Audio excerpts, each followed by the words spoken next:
कि आपकी प्रेगनेंसी का 4th मंथ चल रहा है और आपको हो रहा है कि मेरे बॉडी में क्या-क्या चेंजेस होंगे, बेबी में क्या-क्या डेवलपमेंट होगा और मुझे कौन सी प्रिकॉशंस लेने की ज़रूरत है, तो ये वीडियो आपके लिए बहुत ही इंपॉर्टेंट होने वाला है। आज की वीडियो में हम जानेंगे कि प्रेगनेंसी के 4th मंथ में वीक बाय वीक बेबी में क्या-क्या डेवलपमेंट हो रहा है, मदर के बॉडी में क्या-क्या चेंजेस आ रहा है, कौन-कौन से सिम्टम्स दिख रहे हैं और वहाँ पे आपको क्या-क्या प्रिकॉशंस लेने की ज़रूरत है। साथ में कौन-कौन से टेस्ट आपको करवाने हैं और ये वीडियो एंड तक ज़रूर से देखिएगा क्योंकि ये वीडियो के एंड में मैं आपके साथ शेयर करूँगी बहुत ही इंपॉर्टेंट प्रैक्टिकल टिप्स जो आपके लिए बहुत ही फायदेमंद होने वाली हैं। हाय, मैं हूँ डॉक्टर खुशबू पटेल और आप सबका मेरे यूट्यूब चैनल के ऊपर स्वागत करती हूँ, जहाँ पे हम बातें करते हैं pregnancy, fertility and women's health के रिलेटेड बहुत सारे सवालों के बारे में और उसके आसान, सही और प्रैक्टिकल सॉल्यूशन के बारे में। और हाँ, अगर आपने प्रेगनेंसी के 3rd मंथ का वीडियो अभी तक नहीं देखा है तो नीचे डिस्क्रिप्शन में लिंक दी है जो जाके आप वहाँ पे देख सकते हैं। तो चलिए शुरू करते हैं प्रेगनेंसी का 4th मंथ। सबसे पहले तो गुड न्यूज़ है कि आपका प्रेगनेंसी का 2nd ट्राइमेस्टर शुरू हो गया है और ये प्रेगनेंसी का वो फेज है जो सबसे कंफर्टेबल फेज माना जाता है। यहाँ पे आपको जो नोजिया वोमिटिंग हो रही थी वो काफ़ी हद तक कम हो जाती है, आपकी जो वीकनेस है वो भी कम हो जाती है, एनर्जी बढ़ जाती है और मिस कैरेजेस के जो चांसेस थे वो काफ़ी हद तक कम हो जाते हैं। यानी इसका मतलब ये है कि आपका बॉडी प्रेगनेंसी के लिए एडजस्ट करना शुरू कर रहा है। प्रेगनेंसी के 4th मंथ को समझने के लिए उसको अपन 4 पार्ट में डिवाइड करेंगे, वीक 13, वीक 14, वीक 15 और वीक 16। अब हर एक वीक में बेबी में क्या डेवलपमेंट हो रहा है, मदर में क्या क्या चेंजेस हो रहे हैं और वहाँ पे आपको क्या चीज़ें ध्यान में रखनी चाहिए उसको हम डिटेल में समझेंगे। तो चलिए शुरू करते हैं प्रेगनेंसी का वीक 13। यहाँ पे बेबी में क्या क्या डेवलपमेंट हो रहा है। बेबी की आँख, नाक, कान प्रॉपरली डेवलप हो जाते हैं, उसके जॉइंट्स भी डेवलप हो जाते हैं। बेबी की इंटेस्टाइन यानी आंतें पहले पेट के बाहर थी वो अब पेट के अंदर यानी एब्डोमेन के अंदर आ जाती है, जो इंडिकेट करता है कि बेबी का डेवलपमेंट प्रॉपरली हो रहा है। बेबी स्वॉलो करना भी शुरू कर देता है यानी एमनियोटिक फ्लूइड वो स्वॉलो कर रहा है। इसका मतलब ये होता है कि उसकी डाइजेस्टिव सिस्टम एक्टिवेट हो गई है। बेबी यूरिन प्रोडक्शन भी शुरू कर देता है यानी वो जितना इम्यूनिटी फ्लूइड लेता है उतना यूरिन थ्रू बाहर निकलता है जिससे फ्लूइड मेंटेन रहता है।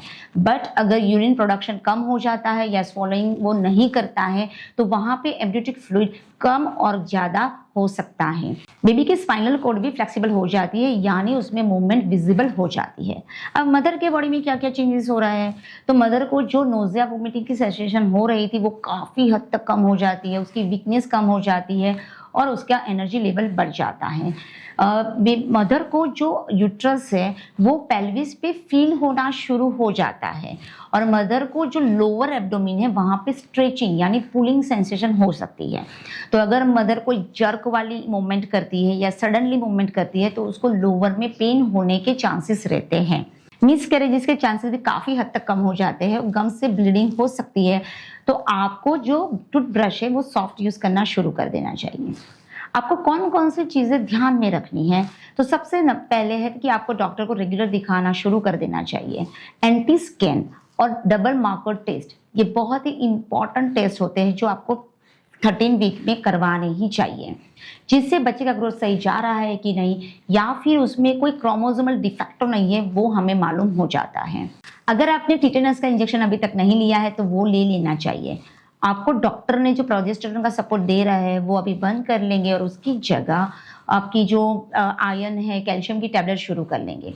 बेबी का ग्रोथ अगर सही जा रहा है तो कोई प्रॉब्लम नहीं है, बट अगर उनको लगेगा तो वो प्रोटीन सप्लीमेंट भी ऐड कर सकते हैं। वीक 14 बेबी में क्या क्या डेवलपमेंट हो रहा है, तो बेबी की जो ईयर है वो अपनी जगह पे शिफ्ट हो रहा है, उसकी फेशियल फीचर्स एकदम क्लियर दिखने शुरू हो जाते हैं, उसकी नेक की लेंथ बढ़नी शुरू हो जाती है, बेबी के फिंगरप्रिंट भी बनने शुरू हो जाते हैं। और यहाँ पे बच्चे को अगर बाहर से कोई वॉइस या आवाज़ या कोई भी एक्सटर्नल स्टिम्युलाई मिलती है तो वो उसका रिस्पॉन्स करना शुरू कर देता है। बेबी की स्प्लीन आरबीसी यानी रेड ब्लड सेल बनाना शुरू कर देती है, यानी बेबी की जो लेंथ है वो 3.5 इंच यानी एक मिर्ची की साइज़ की ऑलरेडी हो जाती है। मदर के बॉडी में क्या क्या चेंजेस हो रहे हैं, तो मदर को जो लोअर में स्ट्रेचिंग वाली फीलिंग आ रही है वो अभी भी कंटिन्यू हो सकती है। वहां पे मदर को कॉन्स्टिपेशन की ज्यादा प्रॉब्लम हो रही है, और वो होगी ही क्योंकि यूट्रस की साइज जैसे बढ़ रही है तो ऊपर इंटेस्टाइन के ऊपर प्रेशर आ रहा है, रेक्टम के ऊपर प्रेशर आ रहा है, तो उसकी वजह से उसको कॉन्स्टिपेशन बढ़ सकता है। कई मदर को एक्सेसिव सलाइवेशन होता है, यानी मुंह में पानी आता ही रहता है, और स्पाइडर विंस भी देखनी शुरू हो जाती है। ये स्पाइडर विंस क्या होती है? जब मदर का ब्लड फ्लो टूवर्ड्स तो लोअर पार्ट बढ़ जाता है तो पैरों में जो छोटी छोटी नसें हैं उसमें उभार आने शुरू हो जाते हैं, जिसको कहा जाता है स्पाइडर विंस। बट ये नॉर्मल है, उसमें कोई टेंशन लेने की ज़रूरत नहीं है, वो बाद में रिवर्सिबल है, यानी प्रेगनेंसी खत्म होने के बाद अपने आप नॉर्मल हो जाएगी। यहाँ पे मदर को क्या क्या चीज़ें ध्यान में रखनी चाहिए? तो आपको मैक्सिमम पानी पीना चाहिए। आपके डाइट में फाइबर रिच फूड ऐड कर लीजिए, जैसे बहुत सारे सैलेड, सूप्स एंड जो दलिया है वो भी आप ले सकते हैं, और फ्रूट्स लेना शुरू कर लीजिए। आपका जो डाइट है वो बैलेंस डाइट होना चाहिए, जिसमें कार्बोहाइड्रेट, प्रोटीन, स्टार्च एंड सब चीज़ें प्रॉपरली होनी चाहिए। अगर आपको लोअर में पेन हो रहा है तो वहां पे कोई भी चीज़ें झटके से नहीं करनी है, यानी अगर आप करेंगे तो पेन बढ़ सकता है।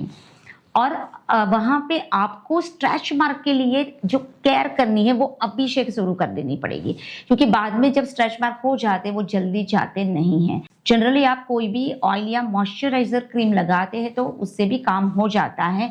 मैं हमेशा अपने पेशेंट को रेकमेंड करती हूँ कि आप कोकोनट ऑयल और मॉइस्चराइजर क्रीम दोनों को मिक्स कर लीजिए, और वो पेस्ट को आप दिन में 3 to 4 times round the clock abdomen के ऊपर अच्छे से मसाज कीजिए। इससे आपके स्ट्रेच मार्क नहीं होंगे या काफी हद तक आप बचा सकते हैं। वीक 15 बेबी की जो लेंथ है वो 6.5 इंच की हो जाती है। लेनोवो हेयर यानी है उसके हाथ और पैर के ऊपर जो स्किन है वहां पे हेयर होने शुरू हो जाते हैं, उसकी स्काल्प में भी हेयर बनने शुरू हो जाते हैं, आईब्रोज के हेयर हो जाते हैं। बेबी की बोन की स्ट्रेंथ बढ़नी शुरू हो जाती है।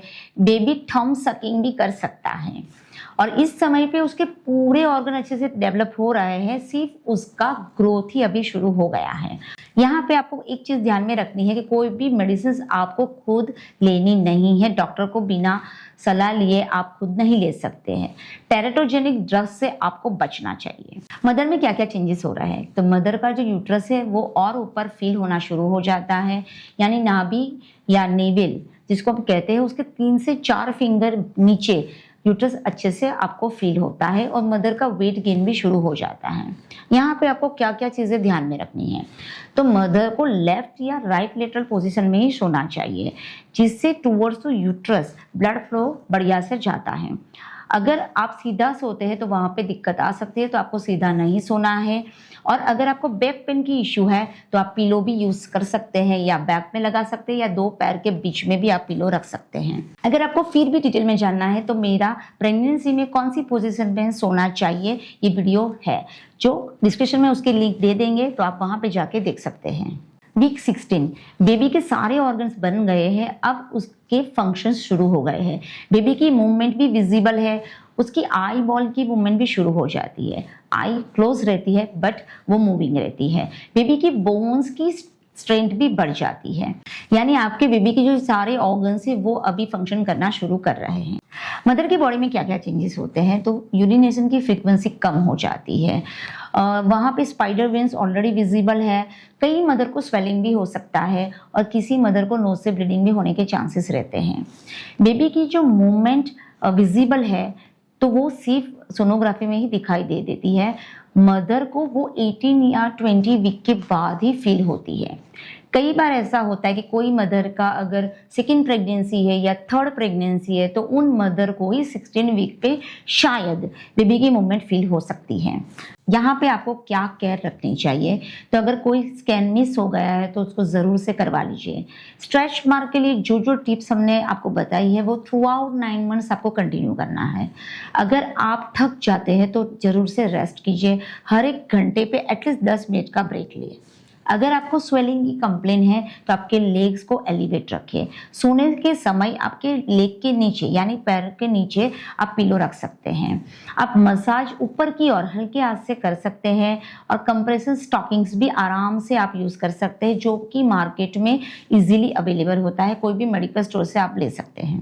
तो हमने इस वीडियो में समझा कि 4th मंथ में वीक बाय वीक बेबी में क्या क्या डेवलपमेंट हो रहा है, मदर में क्या क्या चेंजेस हो रहा है, क्या क्या सिम्टम्स दिख रहे हैं और वहाँ पे आपको क्या क्या चीज़ों को ध्यान में रखना चाहिए।